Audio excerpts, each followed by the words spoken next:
नमस्कार साथियों, बहुत बहुत स्वागत है आपका सुधा हिंदी क्लासेस में। आज की क्लास में हम रीतिकाल का अध्ययन आरंभ कर रहे हैं। यह रीतिकाल की पहली क्लास है, तो अगर आप इस चैनल पर पहली बार आए हैं और आपको क्लास अच्छी लगे तो क्लास को लाइक करिएगा और चैनल को सब्सक्राइब भी करिएगा। अपने दोस्तों के साथ शेयर भी करिएगा। चलिए शुरू करते हैं रीतिकाल। सबसे पहले देखते हैं कि रीति शब्द क्या है। रीति शब्द संस्कृत की रिंग धातु में कित्तिन प्रत्यय के योग से बना है, जिसका अर्थ होता है पद्धति, परंपरा या शैली। हिंदी साहित्य के विकास के तृतीय चरण में संस्कृत के लक्षण ग्रंथों के आधार पर जो काव्य रचना हुई उसे रीति काव्य तथा जिस काल खंड में यह रचना हुई उसे रीतिकाल कहते हैं। आगे बढ़ते हैं और रीतिकाल की समय सीमा क्या है इसको देखते हैं। अलग अलग विद्वानों ने अलग अलग मानी है, तो उन सभी विद्वानों के अनुसार देखते हैं। आचार्य रामचंद्र शुक्ल एवं डॉक्टर राम कुमार वर्मा के अनुसार रीतिकाल की समय सीमा विक्रम संवत 1700 से 1900 है।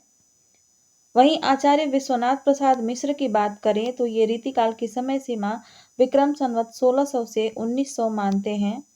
मिश्र बंधुओं के अनुसार रीतिकाल की समय सीमा विक्रम संवत 1681 से 1889 है। आगे बढ़ते हैं और देखते हैं कि अलग अलग विद्वानों ने रीतिकाल को क्या क्या नाम दिए हुए हैं। जॉर्ज ग्रियर्सन ने रीतिकाल को रीति काव्य काल और दी आर्ट्स पोएटिका कहा है।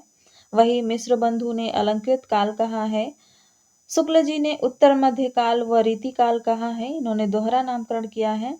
रमाशंकर शुक्ल रसाल एवं रामकुमार वर्मा ने कला काल कहा है। वहीं विश्वनाथ प्रसाद मिश्र ने श्रृंगार काल कहा है। डॉक्टर भगीरथ मिश्र ने रीति श्रृंगार काल कहा है। पृथ्वीनाथ कमल कुल श्रेष्ठ ने साहित्य शास्त्री काल कहा है और विश्वनाथ प्रसाद मिश्र ने विशुद्ध साहित्य सर्जना का काल कहा है। इन सभी नामों को आप लोग नोट कर लीजिएगा, क्योंकि प्रश्न इस तरह से भी बन जाता है कि मिश्र बंधुओं ने रीतिकाल को क्या नाम दिया है, जॉर्ज ग्रियर्सन ने रीतिकाल को क्या नाम दिया है, डॉक्टर भगीरथ मिश्र ने रीतिकाल को क्या नाम दिया है। तो इसलिए इन सभी नामों को आप लोग नोट कर लीजिएगा और याद करिएगा। आगे बढ़ते हैं और देखते हैं नामकरण के संदर्भ में आलोचकों के कथन, यानी आलोचकों ने किस आधार पर उन्होंने अपना नामकरण किया है। पहले देखते हैं हम मिश्र बंधुओं का।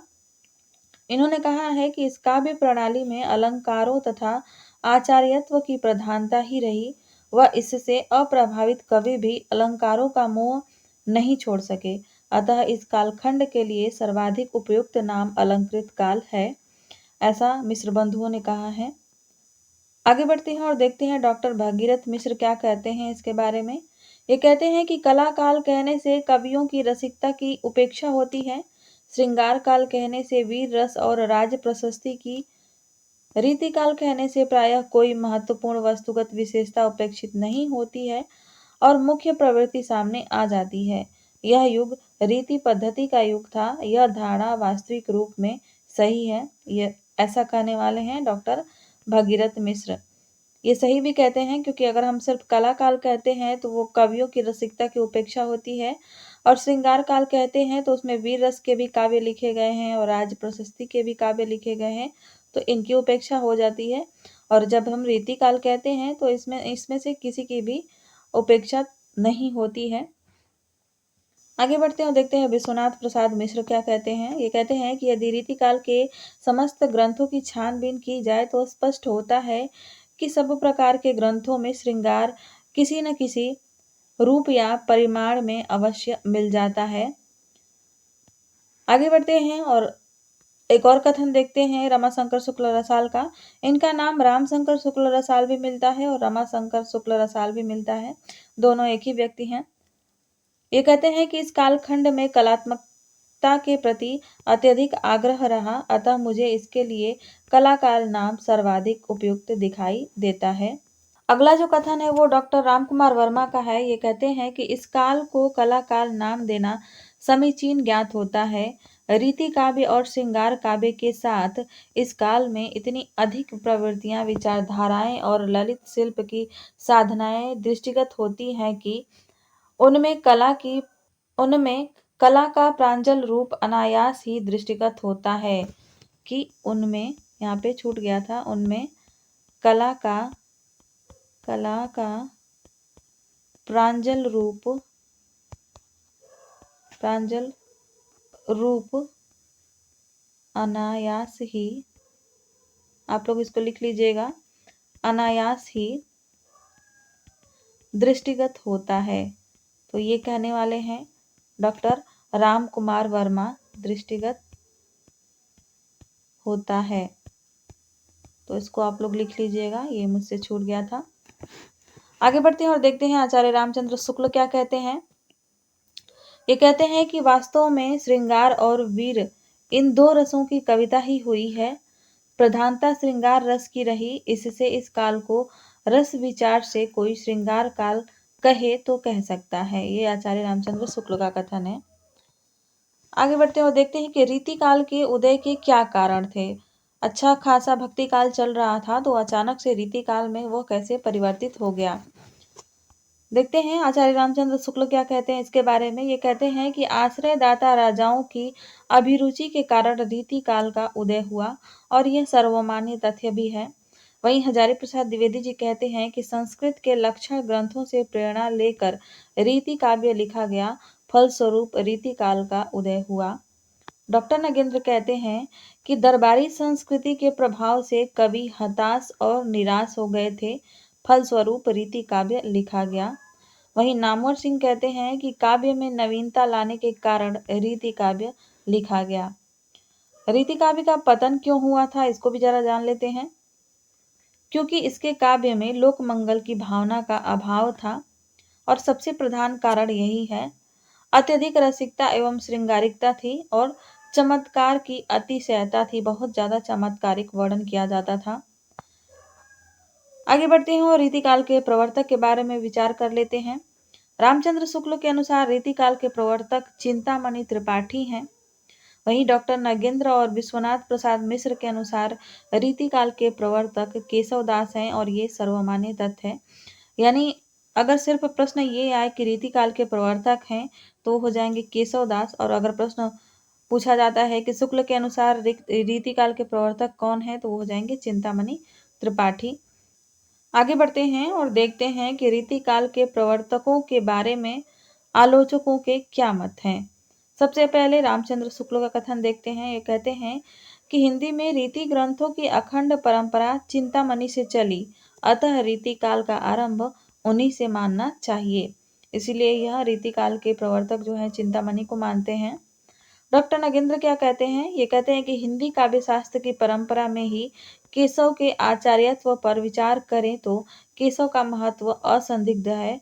उनको हिंदी काव्य शास्त्र व रीतिकाल का प्रवर्तक होने का गौरव प्राप्त है। ये डॉक्टर नगेंद्र का कथन है।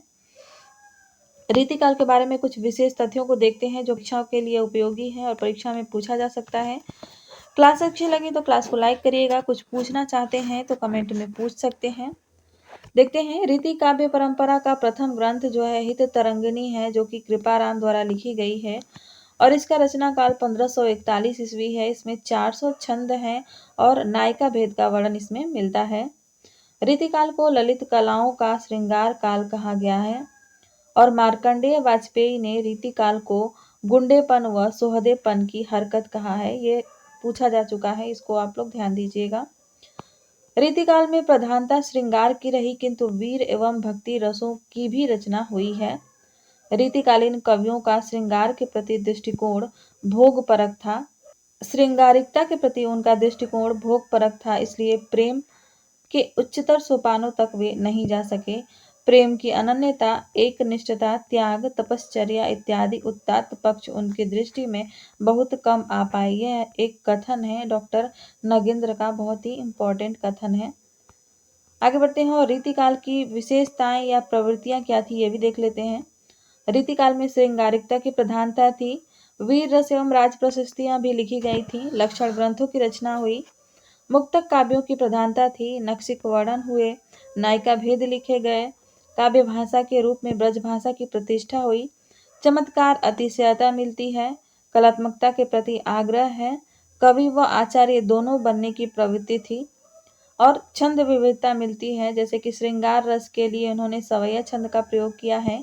वीर रस के लिए इन्होंने कवित्व छंद का प्रयोग किया है और भक्ति और नीति के लिए इन्होंने दोहा छंद का प्रयोग किया है। आचार्य विश्वनाथ प्रसाद मिश्र ने रीतिकाल के कवियों को 3 सुस्पष्ट भागों में बांटा था।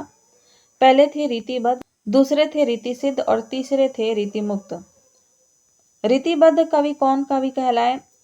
रीतिबद्ध कवि वे कवि थे जिन्होंने संस्कृत के लक्षण ग्रंथों के आधार पर लक्षण ग्रंथों की रचना की एवं काव्य रचना की तथा कवियों को काव्य रचना के लिए निर्दिष्ट किया।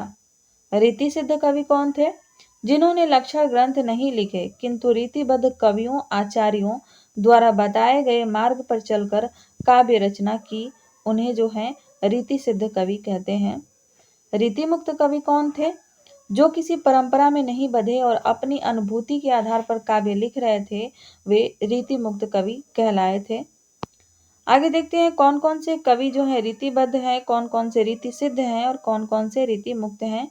यह पेज आप लोगों के लिए बहुत ही महत्वपूर्ण होने वाला है क्योंकि इससे परीक्षाओं में प्रश्न बन जाते हैं, क्योंकि कवियों के नाम देकर प्रश्न बन जाता है कि यह कवि जो है रीतिबद्ध है, रीति सिद्ध है या रीति मुक्त है।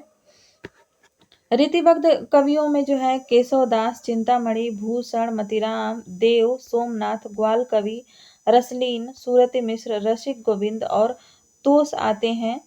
तो उसके बाद हैं कुलपति मिश्र, कुमारमणि, मंडन मिश्र, पद्माकर, जसवंत सिंह और भिखारी दास। ये सभी कवि जो हैं रीतिबद्ध कवि हैं। आते हैं रीति सिद्ध पर।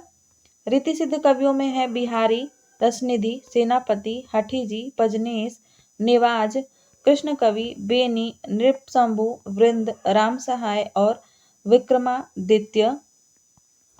रीति मुक्त कवियों में है घनानंद, आलम, बोधा, ठाकुर और द्विजदेव। आगे की कक्षाओं में हम इन सभी कवियों को विस्तार से देखेंगे और इनकी रचनाओं के बारे में जानेंगे।